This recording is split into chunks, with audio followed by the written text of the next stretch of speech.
Andrew Walker, man, thank you for being on my podcast. Thanks so much, Ryan. Thanks for having me, man. I'm so excited finally making this happen.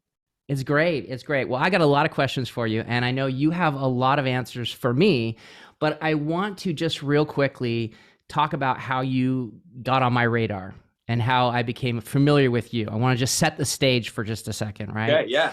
So, Please. so you were working on a movie called Christmas Tree Lane, and was that a year ago or 2 years ago now? That was July of 2020 because we were the first project in the industry to come back after COVID or Yeah, during COVID. yeah, right. So you were working on this Christmas movie, and the first AD, Jason Allred, and the costume designer Anna K. Finley both like reached out to me and said, "Dude, we are working with the most insane actor. You have to put this guy in a movie, Andrew Walker. He is really talented and super nice and makes our life stress free. And we want to work with this guy over and over again." And I'm like, "Oh, okay." So then I looked you up and I'm like, "Man, this guy looks familiar. I've seen him somewhere, but I don't know where." And then I realized you were in Bride for Christmas with my friend Ariel Kebble, but that was like a million years ago. That's like, That I don't was know, a 10 million. That was years. my first Hallmark movie 10 Oh, years ago. the first one. First one that I got hired on. But it was through a director by the name of Gary Yates, who does a ton of these movies up in Winnipeg. Yeah. And I did a neo-Nazi skinhead movie with David Strathairn Yep. 8 years before I did Bride for Christmas.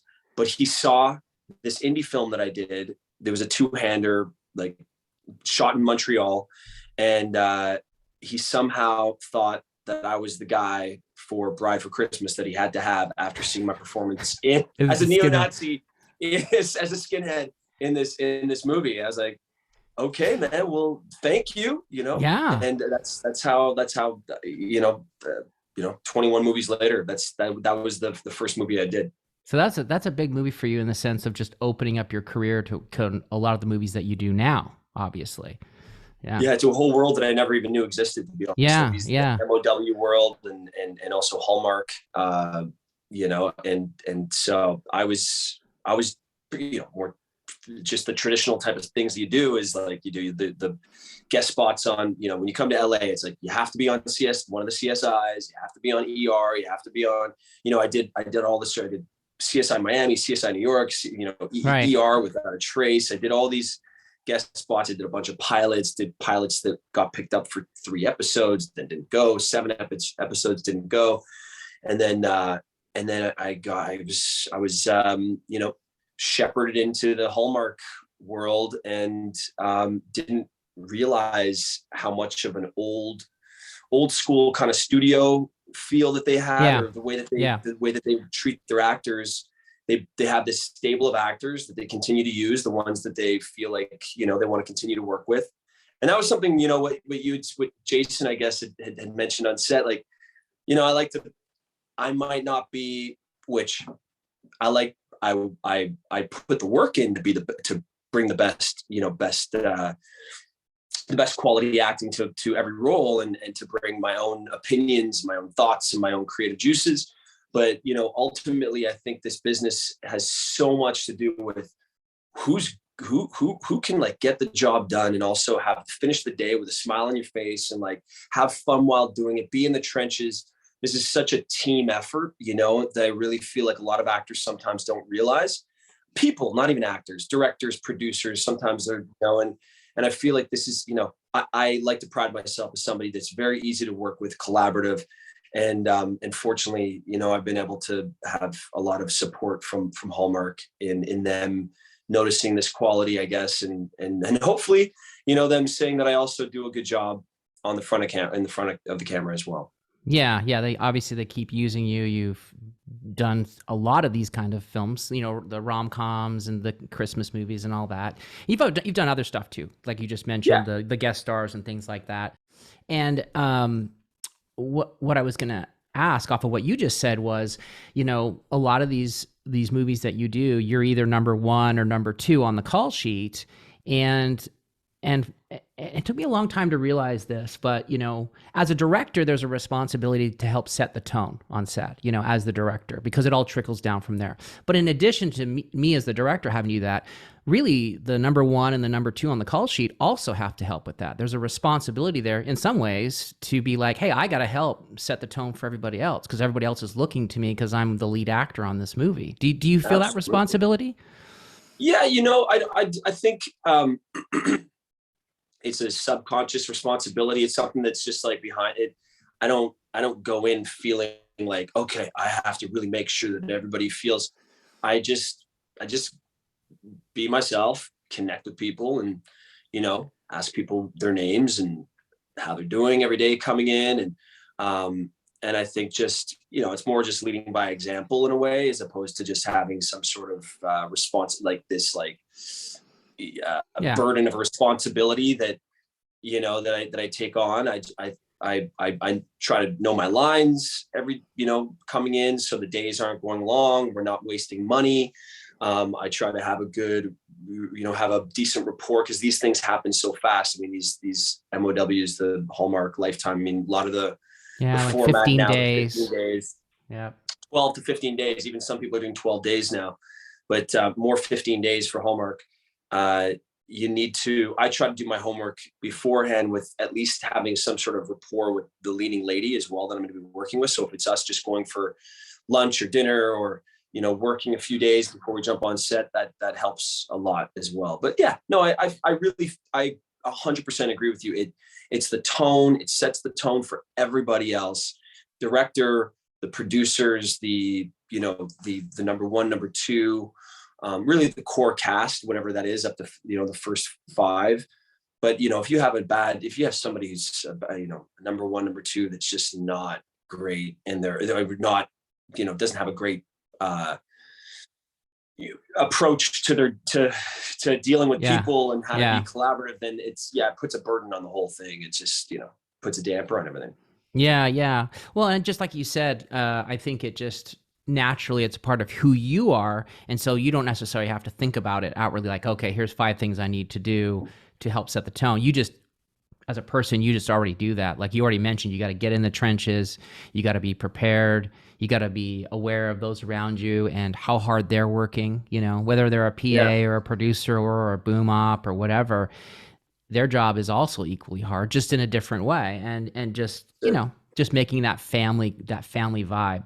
So when I think you sports really helped yeah. with that too. Like I Oh played a high yeah. level of football, Yeah. and like football is one of the sports where if my offensive linemen weren't blocking for me, or the quarterback didn't give me the ball in my when I was coming through the line clean, and everyone has to trust each other and how much we're gonna what we're going to bring to the table, and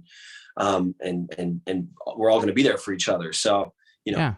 a game like that, a contact game, through my real formidable years, when I was 13 to 19, 20 years old, I think that helped me also have that kind of like team mentality, team approach, and in what I Yeah. do.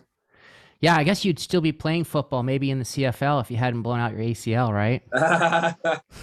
I'm very happy I wasn't, and I'm very Okay. happy I did. I'm actually just a little ACL tear. When I look back now, I'm so happy that happened when it happened, because I was going to Boston College to play, and I would have done everything under the sun to stay competitive. So whatever that meant, to just be competitive and stay at that level, I would have done it. And I put so much time and effort into training, consuming these supplements and stuff that probably aren't the best for a kid at 18 years old, 17, 18, 19 years old. I never did steroids, which I was happy, very happy to look back at now. And I was offered them a few times, but never had interest.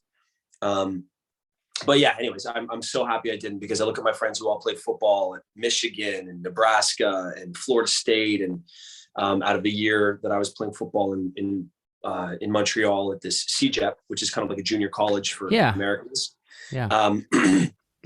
they all stopped playing football like late 20s, early 30s, and so many more concussions, so many more injuries, and it just takes it's a game that takes a serious toll on you. Yeah, absolutely. Yeah, your career is is much more limited in time. There's a point where you're like, my body can't take anymore, and I'm That's it. retiring from this job. That's Right? it. Yeah. Yeah. Yeah.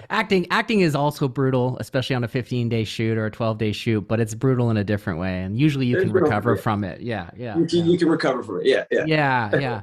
Well, I'm interested for you're a very positive person. You're a very energetic person. You take, whatever you seem to be doing when you talk about it on social media or whatever, you always do it 100%. You're always like, "Oh, this is the thing I want to do." Like I know you guys, you and your awesome wife have this juice business. I think you still have it now, right? Yes, we do. Yeah. Yeah. I got to go over to Whole Foods in Vegas and get me one. I got to try it. Yeah, man. I Well, haven't no, tried it we'll yet. work. We'll work something after this. We'll send you a case for sure. Oh, I love to try it. I love to. But I assume that same attitude, that same just who you are as a person goes into every project you get. So tell me just a little bit. Let's unpack a little bit about how you prepare to do a film. Like how do you elevate it? When you see the script, what's the first thing you do to attack it? Do you like just memorize the crud out of it? Do you make a lot of notes? Do you get on the phone with the director? Like what's the first thing you do when someone says, "Hey, we're going to offer this movie to you. Here's the script." How do you kind of prepare before you get to set to shoot that? What are some of the steps that you do? Yeah. So, I think it just relates back to my athletic background of, you do your track and field training, you do your powerlifting, you do all the supplements, you eat right, and then game day happens, and basically everything you've done up until that one point, just it all comes into action. Um, and I think that's the beauty of acting as well, is that it is very similar to, I had an acting coach back in the day compared to boxing, because it is just like you're sitting back and you're playing across your opponent, and you're just like ducking and moving and weaving and just trying to stay natural and relaxed and just like go with the flow. But it is a world in which you need a lot of training, a lot of accumulating different little tools and tricks Yeah. of the trade along the way, from lots of different acting coaches and acting approaches that I've learned throughout doing this since I was 12, 13 years old. So, Yeah. I worked mainly as an actor. The beauty of it was out in Montreal. Montreal is an amazing, supportive, creative community there, music and acting scene. And so I just started acting. I started working as an actor when I was 12 years old, up until about 18, 19 years old, when I was kind of balancing football and everything at the same time. Tear my ACL, have the surgery, book an acting gig around 6 months after my surgery that lasted for 2 years, drove to LA. And that's when I really started to jump into acting class. Yeah. Right. That's when I really and so I started to, doing all these different techniques and working with all these different acting coaches. So essentially what I do now is, when I get a script, and Hallmark's a little different than other projects in the way that you get this, we used to get the scripts sometimes only 72 hours before we'd even go to camera. So, here I am, number 2 on the call sheet, and having to have just retain it. For me, at that point, it was just read as many Right. times, read the script as many times as I possibly can. The script is the Bible. You start pulling things from it. You start, creating the world, and you start falling into the shoes of who this guy is or this person is. And then I just ask a lot of questions. And, then there's things that there's tools in that you learn throughout doing this, where like sense memory, where, you can think back to times that made you feel a certain way. I don't go in that direction too much. I basically, I feel like my best approach to being in scenes with my acting counterpart is just being super hyper listening and aware. And once I know the things that make my character tick, if I'm an attorney, if I hold myself in a certain way. So I work on the physical, I work on the Yeah. exterior, I work on exterior temperature. If it's, a lot of the time we get to play with cold, in these Hallmark movies, when it's not cold outside, it's No, July or it's August. 90 degrees. Yeah, Yeah. it's 90 Hot. degrees and you're shooting a Christmas movie. So sometimes you'll just come out and it adds so much to the scene. It could add to the nerves when you're talking to the girl, or, when you're starting to feel that thing, and like, when you're blowing into your hands, and you're just using the elements a little bit more. And also, in I did a movie for Hallmark called Dashing Through the Snow, where I was an ex-military, and I had also just had Achilles tendon surgery like 6 weeks before, 2 months before I shot the movie. And so I used that. I'm like, I've got it. I was injured in the war, and I've carried this injury now. And an injury can affect a lot of different things, that you do things. So I chalk up my script. I give myself, lead in lines, lead in thoughts. I really try to round out who this person is that I'm playing, and I ask a ton of questions. I read like crazy the script. I try to get it in as much reading time as possible, which for somebody who has a little ADHD is tough, but I find different ways to kind of focus my attention.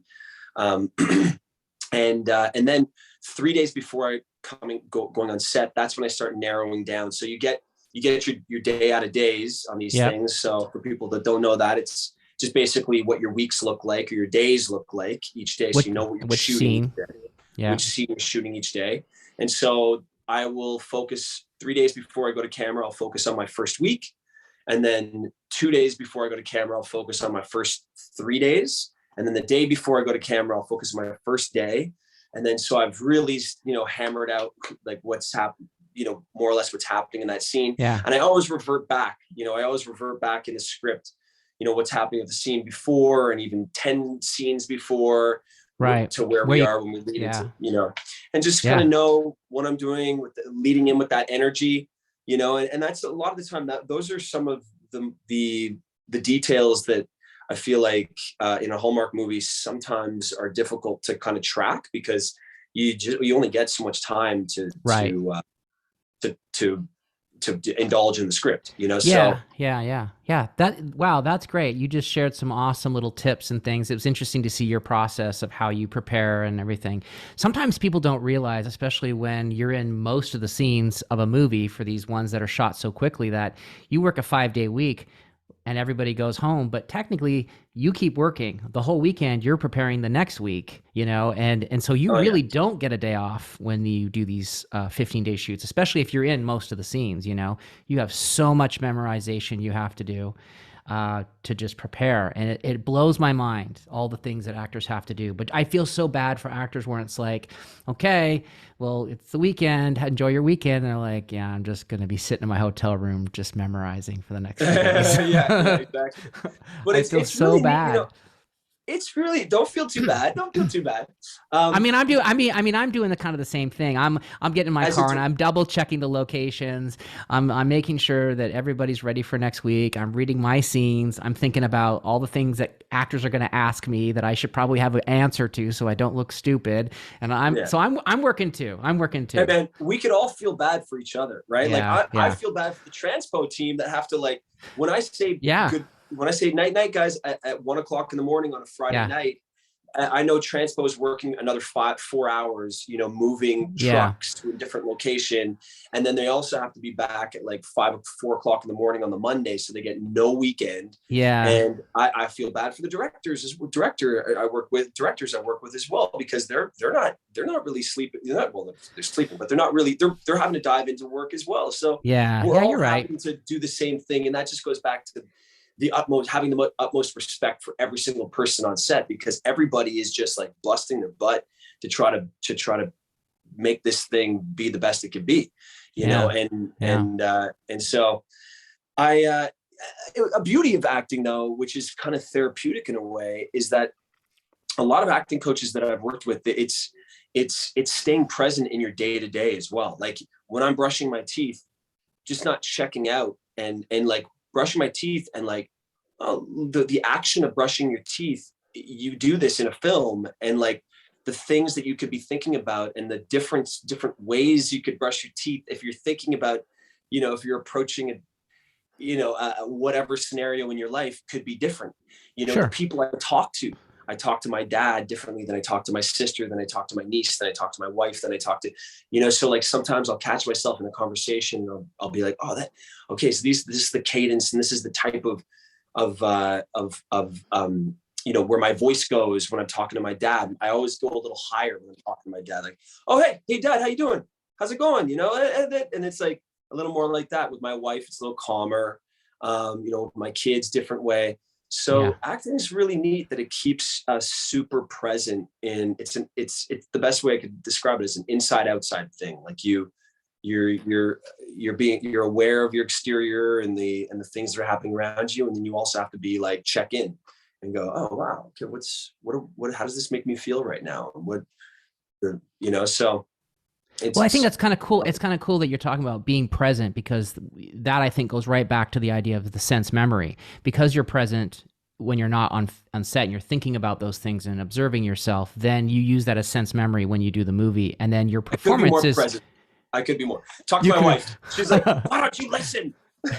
Oh, I know. Because I'm listening so much on camera, babe. I listen so much when I'm working. I just need to check out, okay? This is me. Like, someone will be texting me, and then my wife will talk, and it'll be like, "Yes, what?" Because because if I do, she's like, "You're not listening to me." I literally have to be. You're not listening to me. I know. What? Yeah. What? Yeah. And I have to like put blinders on. I'm like looking at you. I'm glad I'm not alone, Ryan. No, you're not. You're definitely not alone. Well, that's cool. It's nice to see how well you prepare. Everybody has just a gift, the thing that they're just born with, their skill set. What, as an actor, this is more of a funny question, not really a serious question, but what is I'm going to show you, I'll give you an example. Like, I have an actor friend, you may have even worked with him. He's another fellow Canadian like us. It's awesome, by the way, to have a Canadian on the podcast. I get extra excited when we have more Canadians. But Corey Sevier, who's a good friend of mine. You haven't worked with him. He's from Toronto. I know the name though. Super nice guy. You'd love him. Yeah. Like you and him are very similar in the sense of personality and everything. He is insanely good at memorization. I mean, he's good at everything, but like he knows, like he will read the script maybe once or twice and he'll know every line, every piece of description. He has it in his head. And I'll be like, wait, something's supposed to happen here. And he's like, oh, she's supposed to say da da da da da. And then I say that. I'm like, oh yeah, okay, go back. Okay, everybody ready? And action. And like, he's almost better than the script supervisor. That's how well he knows the script. And it blows my mind when I watch him. So for you, like, are you really good at hitting your marks? Are you really good at with props? Are you just, do you have something you're like, dude, nobody can beat me. Like, I am so good at this. Do you have one of those skills? Yeah. I hit my marks. I hit my marks all the time. So that's something that I feel pretty confident with. I'm great at ADR. I think because I sang for a bunch of years when I was younger in a band. And I think just like I have a bit of a musical ear, so I can mirror what I was supposed to do on what I did on camera. Cool. I can mimic that pretty easily. So ADR, I know, and I joke about it with my wife. I'm like that's I'm gonna be in and out, babe. Just wait in the car for me. And that's cool. And it's a good skill. Good skill to have. Yeah, and I feel like the thing that I have potentially is that I can turn these lines into conversation. I can turn them into a conversation, and I'm not really in. Well, I can't say it all the time, but I'm definitely way more out of my head and in my body now than I've ever been as an actor. I think that but the funny little thing is marks. I'd say marks. I know that I'm gonna hit my mark every single time, and make it easy for the focus puller. I know, they love you. The camera department's like, hey, let's do. They probably get a little ambitious too. They're like, dude, Andrew hits his marks, so let's give him the dolly move. Let's do the counter. Let's do the counter where we dolly in and he comes to us because he's going to hit his mark and we're going to get it. I'll hit my mark every time. Yeah. And if you want to go back, I'll stay with you. I'll stay at that same distance, if you want to do a little walk and talk. So those actors that are listening to the podcast right now, if you're on a movie and you start noticing that one actor is getting more camera moves than the other, That's because that other actor who's not getting any camera moves can't hit their mark. And they're Mark. like, we're not going to give them the dolly. If we give them the dolly, we're hosed because they're never going to be anywhere near it. You're going to be out of focus the whole time. They also usually get the wider, especially with movement, they usually get the wider shot. Like Yeah, Adju's got a walking shot like this, and they've got like the full like cowboy shot in their walking shots. Like, why is my shot so wide? It's like because we have to have more depth of field to keep you in can't hit your focus. mark.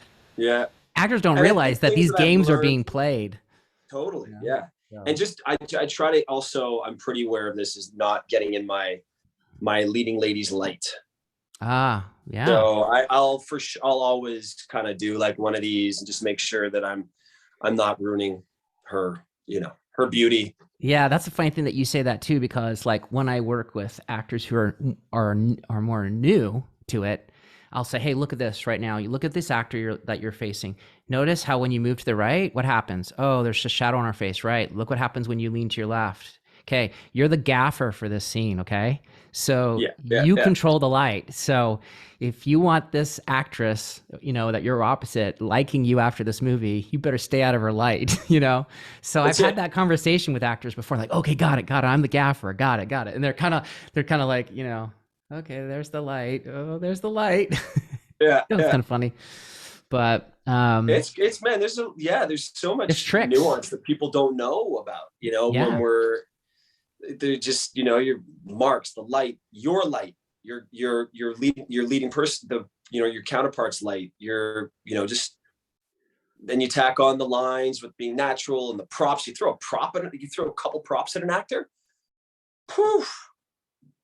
But the one thing that's good about props, though, I think, and maybe this is good for actors that are just starting out, if you can get the props to work with not too much continuity issue, giving an actor a prop really helps them to forget that they're acting. Totally. And all of a sudden, like I've had actors, they're just like, the producers are like, wow, this actor is like, feels really rehearsed or whatever. I'm like, watch Yeah, this. yeah. I'll give them a prop. Watch what happens. And then they're trying to remember when they have to put the cup down or whatever. And all of a sudden they're like, I have to concentrate a little more on the prop. And I'm forgetting that I'm acting in front of all these That's it. people. And all of a sudden they're like, oh wow, what did you say to them? I'm like, I didn't say anything to them. I just gave them a prop, and sometimes that can save people. It's also Even the it's a best.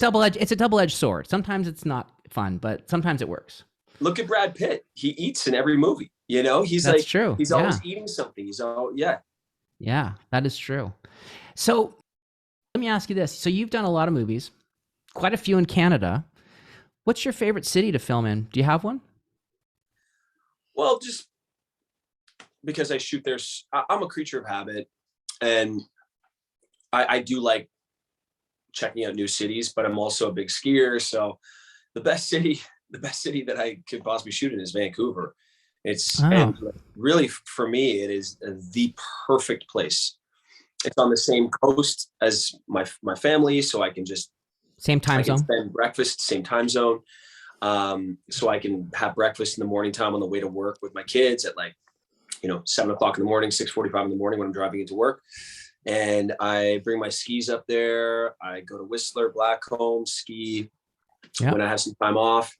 And restaurant scene's great, and I love the outdoors. So I'm constantly going for hikes and walks in the city. I bike the seawall, and yeah. So I love shooting in Vancouver. I have to admit that was a loaded question. I'm from Vancouver and I just wanted you to say it. But it is a great city. It has Great everything. city. You're right. All the things you said are very true about Vancouver. I'm actually from North Vancouver. That's where I come Oh, you from. are? Nice, Yeah, man. yeah. My dad was a ski instructor at Grouse Mountain. That's where I learned how to ski. And the suspension bridge, Capilano Suspension Bridge, Capilano. and the other one, the one at Lynn Canyon, the smaller I one. haven't been. I haven't been to that one, the That Lynn one's Canyon. Yeah, I'll send you a pin for that. That's a great place where you go. It doesn't cost anything and it's super quiet and the hikes are beautiful. Very similar to Capilano. But yeah, I love Vancouver. Vancouver's great. That's where I got my start in the film industry, working as a PA and things like that. So it's like I would love to film there. I would love to direct a movie in Vancouver. I have yet to be able to direct. I've directed some commercials and things there, but I have yet to do a movie in my hometown, and I want that to hopefully happen sooner than later. Oh yeah, right. That'd be great. It's nice to go back and see my family there too. That's where all Yeah. my family is. So, but But Vancouver you is have your is a whole beautiful. kit and everything too, eh? You have like a pretty. big camera kit that you have Oh as well, right? yeah, In Utah, I've you got have everything. I have all the trucks and stuff. Yeah. If you're filming in Yeah, Utah, I got everything, but I can't take yeah, all that stuff across the border into Canada. So that's it. it's That's it. just have to come with my one little backpack across the border and say I'm Yeah, home, you know, and just so I don't so yeah, so that's why the benefit of me shooting in the States is so great because I can just use all my stuff. So which is yeah, good. that's great. But I'm glad to see you love Vancouver. Just kind of going back to what we were talking about just the skill set of an actor. What actor that you've worked with has taught you the most, or you've gleamed the most from them? Is there For somebody? sure. Yeah, Well, I have a couple. It's interesting. I have a couple female actors that I've worked with, actresses that I've worked with that are kind of my creative muses in a way, in a weird way. Like because I've worked with them so closely, and we, you spend so much time on these Hallmark movies with your leading lady that you learn a lot about them and the way they work. And you're gonna talk but about so I Bethany, right? You're gonna talk about Bethany, aren't you? yeah, yeah, yeah. How did you know that? Because she's freaking amazing, and you guys are amazing together. So I'm sensing that you're gonna tell me Bethany So Bethany for sure, and who likes to be Nikki. called Joy, and Nikki. Oh right, Nikki, sorry. Okay, Nikki and Joy are two incredible, actors, actresses, and I guess we're supposed to call them actors. It's actors, right? actors. Yeah, Yeah, actors. yeah. I think they don't Um, mind either way. The fact is that they have a job and they like to work like we do, so they're that's it. probably That's fine it. with either. But actors in general, right? Act, Everybody's actors, yeah. yeah, and David Strathairn from that movie that I did, because Oh, it was such an important time in my life as an actor. At the same time, he had just come off shooting Catch Good Night and Good Luck hmm, with George Clooney as his right. director. Yeah, yeah. And he also got nominated for an Academy Award from that performance that he did. So he comes off that movie, comes onto our set, approaches it in the most humble, you know, non-ego, zero ego attached to it. It's just about making this be the best environment, and the best, when we talk about the environment, we talk about Yeah. like team and everything. He was, yeah, yeah. And I also think that there's certain things that an actor could hear during the whole process of shooting a movie, in whatever, call it the first few days or even midway through, that it's a key that unlocks basically all of these other things, that now you can sit within the framework of that character, is just become a little smaller but more neat and tidy, and but you can almost play within that space a little bit more than if you're like working from a loose place, and you're like, I don't really know what to grasp onto, and I don't know who this guy is, and I don't know, like, how far can I go down this road and exploring this side of the character, because you know yeah, certain people, like, I know Andrew, I do certain things a certain way, and I won't do them this way, and so, like, Yeah. same with characters, same with portrayals of people. So yeah, David had really, he was amazing. And I still, he's a mentor of mine. He started acting later in life, but he had been doing theater for the longest time. And I think just bringing that theater mentality to the screen was that's kind of where the place that he works from. He would spend, like I said, he was saying, he'd spend these lunches in the cell that we were shooting in, and he would kind of like clean things up and sit there, and he would take a mop in the cell and like mop it, and he just like, just to live in the space. It was amazing to watch him do that. Whereas a lot of actors come to set and they'll just be like, oh no, I don't do that. I don't get my own lunch, or I need water right now. I need Yeah. this right now. And I get it. Like, sometimes you just can't get it because you're in front of Sure. the You camera. don't have a You also choice. Yeah. don't have a choice. And sometimes you just need water because whatever nerves are going, your mouth is dry, you have a tickle in your throat, whatever it is, so you're just like, hey man, can you give me some water? But Yeah. most of the time, it's good for you to just like be a human being at the same time as doing a movie. And Absolutely. Yeah. so Well, you've taken that experience from him and ingested it, for lack of a better word, and it's become a part of you to some degree. You know, maybe Yeah. you've changed Oh it yeah. because you push it through the Andrew filter and it becomes a different thing for you. But yeah, you've taken that from him. What about and I'll say Joy, not Bethany, Joy. What is Nikki and Joy? What characteristics or things have they taught you that you've said, oh, I'm taking that, I'm gonna make it my Well, own.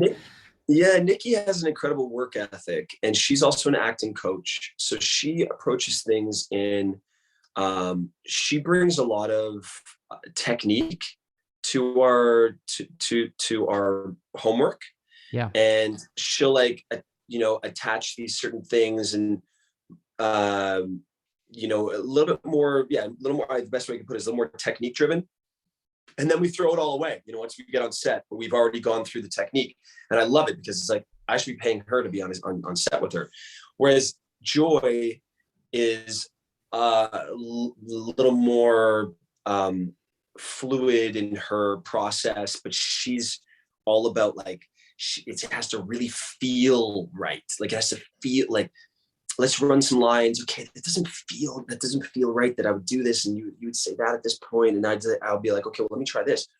Let's just hit me with the line, and let's talk it through, and then I'll try something different. Okay, yeah, that's great.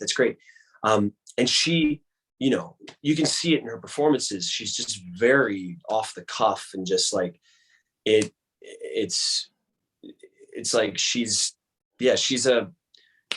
such a true artist. She's a painter, she's a singer, she's an insane singer. She's a playwright. She's written plays. And she's just, she's had so many years of being on set. Fortunately, she's had, Nikki had, has had a good run, great run. But Joy had, the luxury of having like 13 seasons of One Tree Hill. And then she's done a lot of other, she never stops working. And I think it really is just her.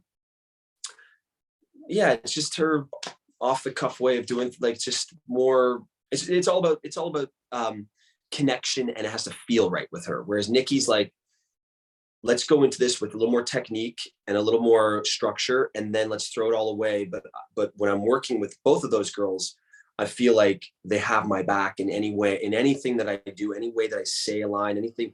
It's always just like hit back with something a little like that throws me a little off balance, which I'm able to like go back at them with the same Yeah. energy, to the same thing. So So the it's banter feels really exciting. good. Yeah, the banter feels so good.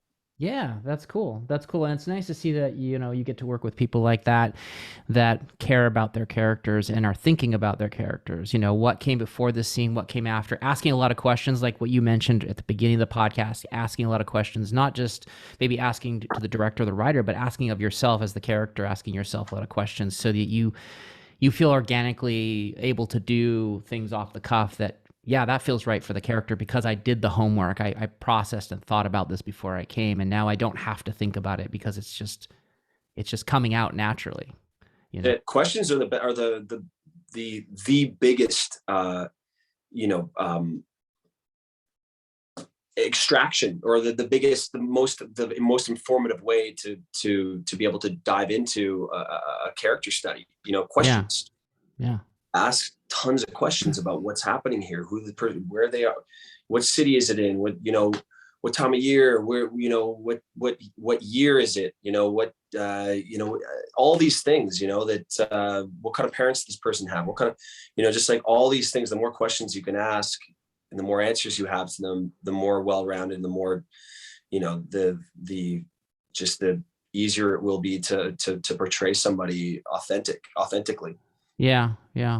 When you now that, because you worked with a lot of actors, a lot of directors, I always ask all the actor guests this question: what makes a good director for you? Respect for the people they're working with. Mm-hmm. The I think a vision. The director has to have a good, clear vision of what it is that we're doing here. Yeah, and yeah. what we're trying to do. And also if it's going to be a little stylized, well, we need to know that, because then I can do things a little differently if there's shots that they're going for. I think a good director also is somebody that can edit, that knows where to break the movie up into. And Pre-visualization, right? Called pre-visualization. that's it. Yeah, Yeah. yeah. So break it up into snacks and meals. I Right. want to spend 5 takes on a snack. I want to spend those. I want to break off, especially having such a limited amount of time to shoot these movies. I rather just do like one take on something that's going to be a second of the movie. That's just like, you know, an establishing shot, whatever it is. Yeah. But let's save that time for the real, like the meet and greet or the meet cute or the whatever, or the, so I think, and editor, director, good directors should know how to edit, should know how to, communication, such a big thing, how to communicate to the actors. And yeah, so I think those are the couple, biggies. I love all of those things that you just said. I think they're all skills that I try to work for, and continue to develop, even if I understand them, just to get better and better at them. I had the Yeah. experience of producing a movie once, and I got to just, not have to worry about being the DP, not have to worry about being the director. I was just there, making sure everybody was happy, putting out fires and all those things that you do as a producer. And I remember the actors would be like, do you know, Ryan, I know you're not directing, but do you know what we're doing? Like, what are we shooting? Like, I'm confused. Like, and I would be like, well, from what I can gather, you're going to do these 3 things and we're going to do them in this order. And I'm like, I'm not trying to direct the movie. I'm just giving you information. And they're like, no, no, no, Yes. give Yeah. us the information because I want to know when I go out there, like, am I doing a stunt next? Like, what? I don't know. Like, they're not telling me and I'm confused and I get out there and I'm not prepared. Like, I know it's this scene, but I don't really know what part we're doing first and that was interesting. And the other thing I know is that for me is the pre-visualization part's really important. Like you said, like, how is this going to cut together? Because if a director can do that, then you don't have to be worried. Like, I have to have a perfect full take of the whole thing from 5 angles. It's like, no, no, no, no. At this moment, I'm going to be in a close-up on Andrew. So I only need one master for these 2 little pieces. And then I need this line in a close-up. And you know what? If that other part he flubbed it for any reason, I'm not even going to be on him for that because I have to be wide because I have to see that person come out the door. So don't worry about that. We're never going to use that. That's And if it. you can do that, you can move. Oh And yeah, and you'll make a lot of people your best friend as well. A lot of yeah, people want to work with you again yeah, because they're like, yeah, Ryan just gets it done. He gets it done. yeah, Sometimes the days will finish an hour early or 30 minutes early, or sometimes you'll go to the end. But at least the days that go to the end, because you really needed, yeah, we needed to use up our time that day. But yeah. I like to. yeah, I want now. I asked you what skill you're really really good at, and you mentioned yeah, the blocking, Marcus. the hitting your Yeah. marks. Right, sorry, hitting your marks. Yeah. The one skill, there's a lot of things I feel like I've done a pretty good job at. I'm The not good at one. memorization, by the way. Sorry. Just Okay. to clarify. Sorry. Yeah, Sorry. yeah, yeah, yeah, yeah. But the one thing I am really, really good at, and anybody who's ever worked with me will say, yes, Ryan's the best at this. I am really good at cheating angles. And I will spin the world for lighting. And I'll be like, you stand here. Now stand here. Now that building is right there. Okay. So then you look here. Like And then French you're going to enter reverse. some. You'll do like French reverses and Yeah. Like I'll yeah. spin. Instead of being like, hey, the proper reverse is that. And that looks like garbage. So what I'm going to do is I'm going to spin you guys this much. We're going to move that piece of art just on the edge of frame. And now that building that was over there is actually right here. So you need to look slightly here. And sometimes actors are like, what's happening? Yeah, And then they'll yeah. see the monitor. And they're like, dude, that totally looks like we're looking over there. And I'm like, I know, man. It's called cheating angles. It's Yeah. like and the script supervisors are looking at me going, what are you doing? Yeah, But I'm like, the lighting is so much better here. Just watch this. And then they'll be like, I don't. And they'll look at the monitor. They're like, oh, that works. That looks great. So that's a skill that I have that I'm really good at. Yeah, I'm really good at. Anyway, which just ultimately saves time. which saves time. Yeah, exactly. Just a couple more questions. Yeah. If you've done a lot of the rom-coms, the Christmas movies, and done a lot of different films, but what's on your bucket list? What's a role that you have not been able to play yet that you want to play? Like, like, would you like to play a Mountie with an opium addiction? That'd be a good, that would be a good one, actually, Yeah. Brian. That would be, yeah. You want to do that one? Sure. No, seriously, is there a role out there that you're like, man, I want to be in a Western or?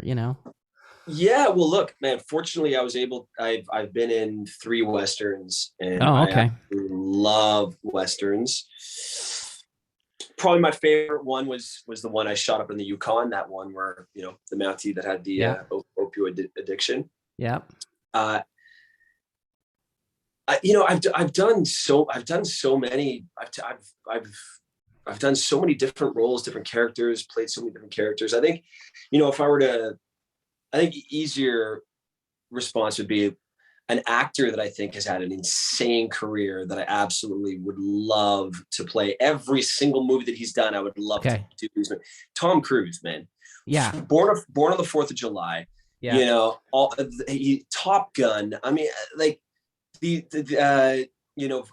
Days of Thunder. He's played such cool characters. Mission Impossible. Yeah. And he does it so well, and he's so much conviction.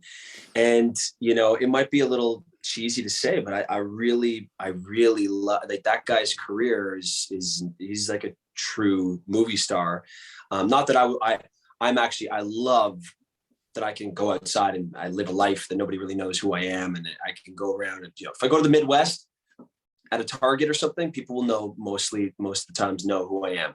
But yeah, no, that's his career with the different roles that he's been able to take on, and like the intensity of the roles, and how much fun he's had in shooting these movies. Yeah. And I don't know if Tom Cruise has necessarily fun shooting the movies, because he is so much of a like perfectionist that he's probably so caught up in He looks like he's having fun when they show the behind the scenes. So. Yeah. Yeah, I think so. Yeah. I've heard he's an amazing guy to work with. I've heard he's a really, really, really good person to work with.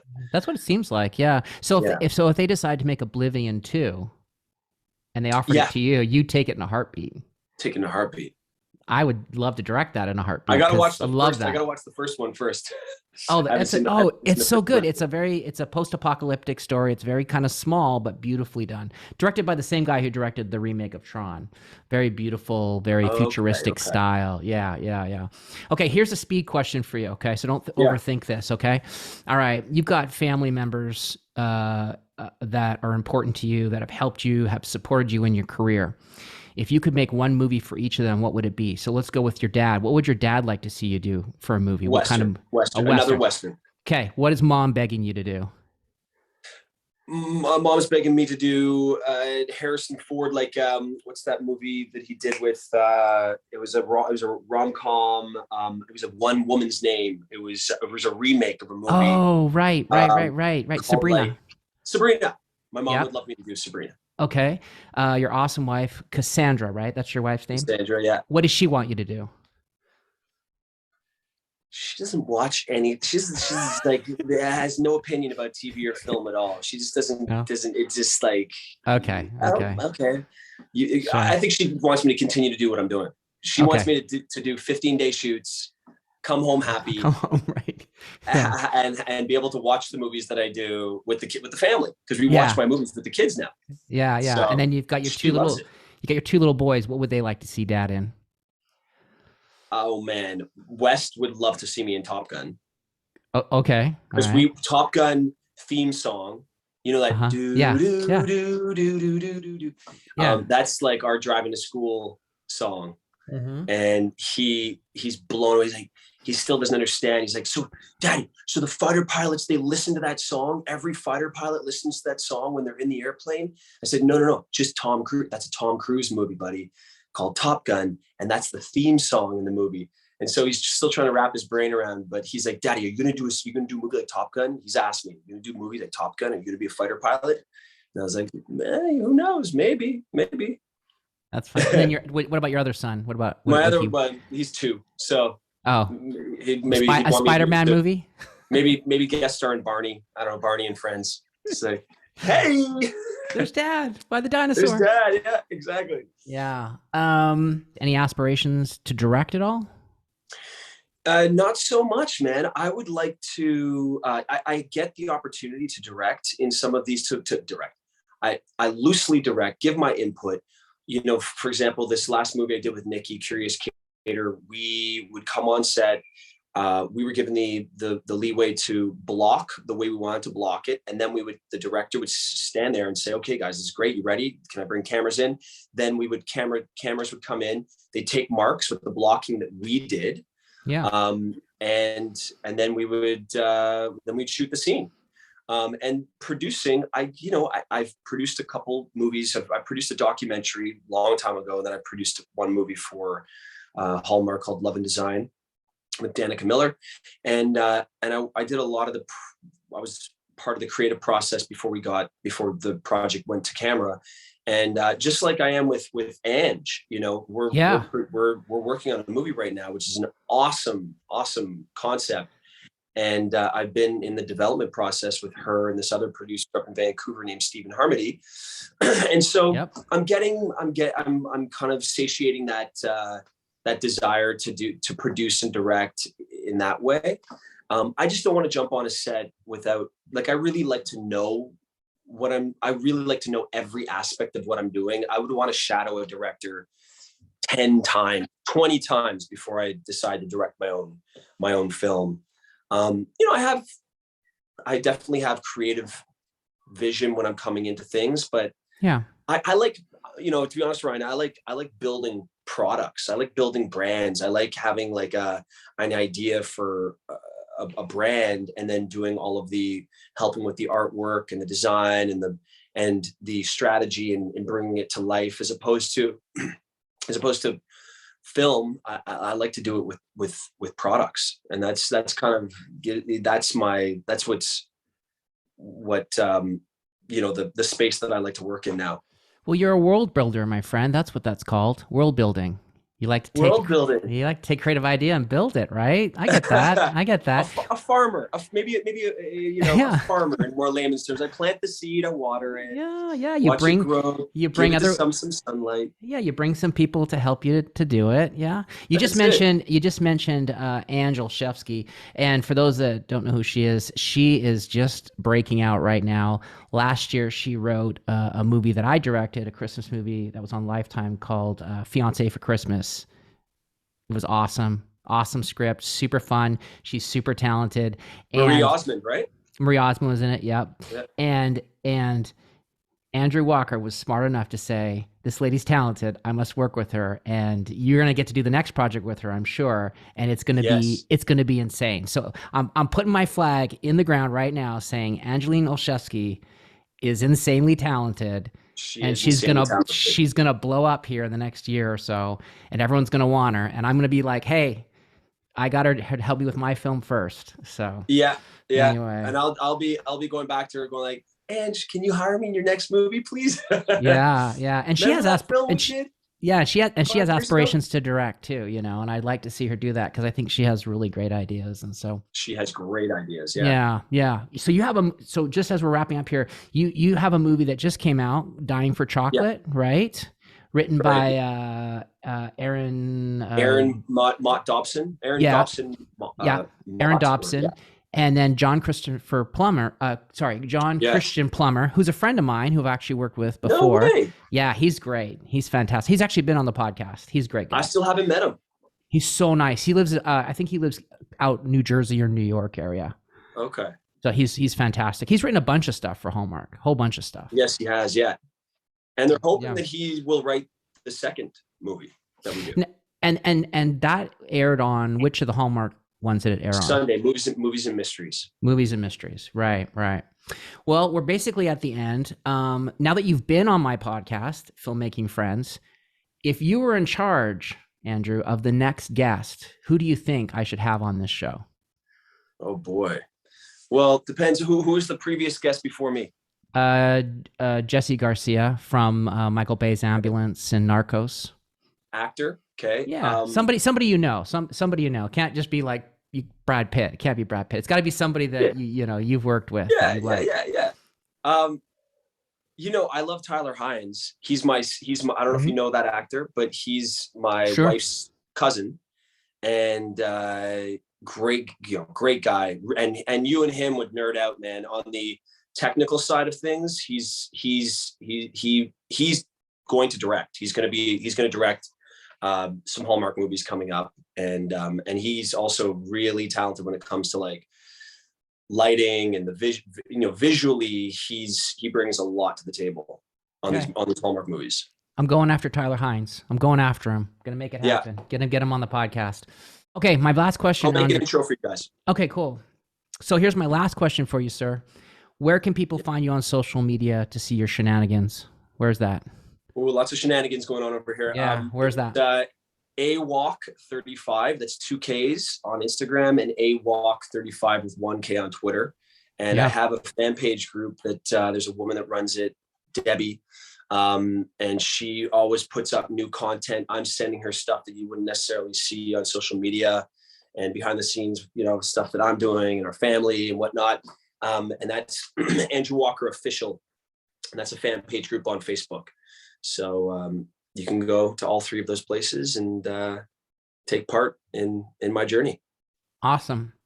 Andrew, thank you for being on the podcast. It's been awesome to talk to my fellow Canadian. Yeah, you too, Ryan. It's been a long time rocks. coming, man. I'm so happy that we did this. Thank you. Yeah, and we'll get a chance to sit down and eat some good food in Vancouver, hopefully soon. That'd be rocking. Yeah. Anyway. Yeah. All right. I wish you the very best on your next project. I'm sure you're off, gonna travel soon to go do another movie any day now, I'm sure. Yeah, potentially. I haven't heard it yet. So just enjoying life right now. All right. Thanks so much for being on the podcast. Thank you so much, Ryan. I appreciate it, man.